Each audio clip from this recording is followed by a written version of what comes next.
هر آن کس که دندان دهد نان دهد. وكأي من دابة لا تحمل رزقها الله یا خدا. الله الله الله الله الله الله الله. آقا این اتفاقیه. یکی دیگه الان ضرب المثل داریم می‌کنیم. کبوتر با کبوتر باز با باز. الخبيثات للخبيثين والخبيثون للخبيثات.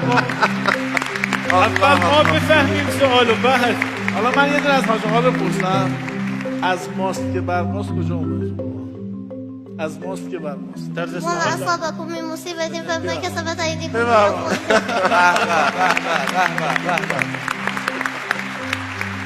ببین هر چه کنی به خود کنی. إن أحسنتم أحسنتم لأنفسكم وإن أسأتم فلها. ماشاءالله ماشاءالله ماشاءالله. آقا این دیگه چه حافظیه؟ این دیگه جدید بود. ای والله. حاجی چه بازی رو شروع کرد.